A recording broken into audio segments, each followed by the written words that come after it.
আসসালামু আলাইকুম। আজকে মূলত আমাদের যে কাজটা হবে, আমাদেরই ছোট্ট একটি ভার্মি কম্পোস্ট প্ল্যান, এই ভার্মি কম্পোস্ট প্ল্যানে কেঁচো ছেড়ে দেব। তো সে কারণেই আমরা আগে থেকেই ভার্মি কম্পোস্ট প্ল্যানের জন্য যে কাঁচামাল লাগে, মানে গরুর বিষটা যেটাকে আমরা সাধারণত গোবর বলে থাকি, এই গোবরটা আমরা আগে থেকেই প্রসেস করে রেখেছিলাম। এই গোবরটা আমরা মিনিমাম রোদ দিয়ে 2 থেকে 3 দিন শুকানোর পরে তারপরে কিন্তু আমরা এই হাউজে বিছিয়ে দিয়েছি। মূলত এই হাউজে বিছিয়ে দেওয়ার পরে আমাদের এটার উপর কেঁচো ছেড়ে দিতে হবে। তাই উপজেলা কৃষি কর্মকর্তা আমাদের 2 কেজি কেঁচো উপহার স্বরূপ দিয়েছে। আর এই কেঁচো কিন্তু আমাদের দেশীয় কোনো কেঁচো না, সাধারণত এইগুলো কেঁচো বাইরের দেশ থেকে নিয়ে আসতে হয়। আপনি যদি 1 কেজি কেঁচো কিনতে চান তাহলে আপনাকে মিনিমাম গুনতে হবে 1500 টাকা।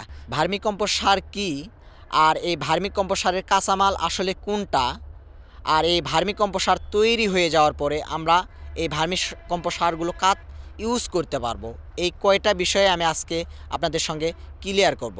তো মূলত আমরা ভার্মিকম্পোস্ট সারের কাঁচামাল যেটা বলি, আসলে এটা হচ্ছে গরুর যে বিষটা, গরু যেটাকে আমরা গোবর বলে থাকি, মূলত এটা হচ্ছে ভার্মিকম্পোস্ট সারের কাঁচামাল। আর এই গরুর গোবর যেটা কেঁচো খেয়ে পাস করে দেয়, মূলত এটাই হচ্ছে ভার্মিকম্পোস্ট সার। আর এই ভার্মিকম্পোস্ট সার আমরা ইউজ করতে পারবো। আসলে আমরা যে জমিতে ফসল ফলাই, মানে সবজি উৎপাদন করি, এই সবজি উৎপাদনের জন্য কিন্তু আমাদের কি করতে হয়, রাসায়নিক সার দিতে হয়। আর রাসায়নিক সারের বিপরীতে হচ্ছে আপনার একমাত্র এই জৈব সার, যেটাকে আমরা সাধারণত বলে থাকি হচ্ছে আপনার জমির প্রাণ। রাসায়নিক সার বেশি ইউজ করলে জমি কিন্তু উর্বরতা হারিয়ে ফেলে, আর এই জৈব সার জমির কিন্তু উর্বরতা বৃদ্ধি করে। তাই আমরা এই জৈব সারকে বলে থাকি জমির প্রাণ। মূলত আপনারা এই রাসায়নিক সার ইউজ করলে জমির মাটির উর্বরতা বৃদ্ধি পায় আর জমির প্রাণ ফিরে পায়। মূলত আপনারা এই জমির মাটিতে এই ভার্মিকম্পোস্ট সার কিন্তু আপনারা ইউজ করতে পারতেছেন।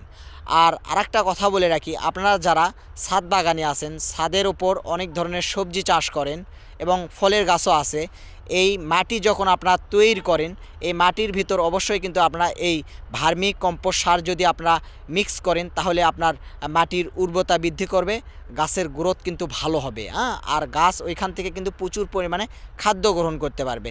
তাই বিশেষ করে আমি বলতে চাই যে যারা ছাদ বাগানে আছেন তাদের জন্য এই ভার্মিকম্পোস্ট সারটা কিন্তু বিশেষ গুরুত্বপূর্ণ। এটা আপনারা মাটিতে ইউজ করলে আমি মনে করি আপনাদের গাছের গ্রোথ অন্য কোনো গাছের চেয়েতে কিন্তু ভালো হবে।